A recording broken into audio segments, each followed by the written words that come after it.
Lord Cornwallis 1786 से 93 ईस्वी तक। लॉर्ड कॉर्नवालिस एक ऐसा व्यक्ति था जिसका नज़रिया भारतीयों के प्रति ठीक नहीं था। फिर भी इसने बहुत सारे कार्यों को अंजाम दिया। वह भारतीयों के प्रति कहा करता था कि मैं हर एक भारतीय को भ्रष्ट मानता हूँ, भारत के हर एक नागरिक को मैं भ्रष्ट मानता हूँ। हम आज लॉर्ड कॉर्नवालिस के बारे में जानेंगे।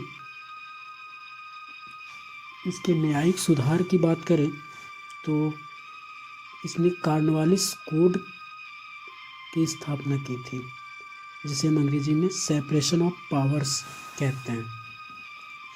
कॉर्नवालिस कोड शक्तियों के पृथक्करण के सिद्धांत पर आधारित था, जिसके तहत न्याय, प्रशासन तथा कर को पृथक कर दिया गया, अर्थात कलेक्टर की न्यायिक व फौजदारी शक्तियाँ ले ली गई तथा उसके पास केवल कर यानी टैक्स संबंधी शक्तियाँ रहने दी गई।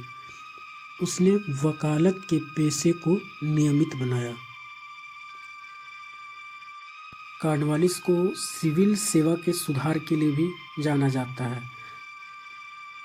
नागरिक सेवा का जन्मदाता कॉर्नवालिस को ही माना जाता है। सिविल सेवा प्रारंभ में इंग्लैंड में होती थी। प्रथम भारतीय ICS की परीक्षा में पास होने वाले सत्येंद्रनाथ टैगोर थे। वारेन हेस्टिंग के समय में और कॉर्नवालिस के समय में बहुत सारे बदलाव हम देखते हैं। उसने पुलिस सुधार में यह काम किया। कॉर्नवालिस ने ग्रामीण क्षेत्रों में जमींदारों के पुलिस अधिकारों को समाप्त कर थानों की स्थापना की और वहां एक दारोगा व कुछ पुलिस कर्मचारी नियुक्त किए।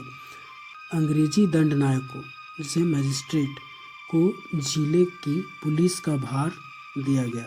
इस प्रकार कॉर्नवालिस ने पुलिस तथा न्यायिक प्रशासन को सीधे अपने अधीन कर लिया। हम पहले जान चुके हैं कि ईस्ट इंडिया कंपनी की जब स्थापना हो जाती है तो उस समय ईस्ट इंडिया कंपनी के जितने भी कर्मचारी होते हैं वह सब अपने अपने ख्वाब बुनने लगते हैं कि मैं भी एक बड़ा व्यक्ति बनूं।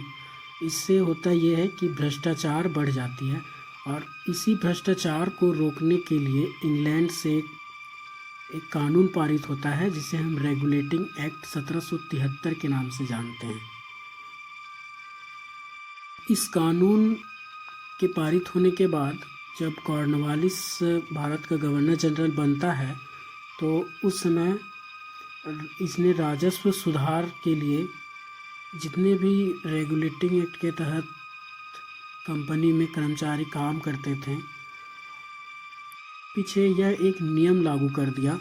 उसने यह नियम लागू किया कि निजी व्यापार को इसने समाप्त कर दिया और कंपनी के कार्यकर्ताओं के वेतन को बढ़ाकर बेईमानी व धूर्तबाजी को खत्म करने का प्रयास किया। साथ ही उसने प्रत्येक पदाधिकारी को भारत में आने से पूर्व अपनी संपत्ति का ब्यौरा देने को बाध्य किया।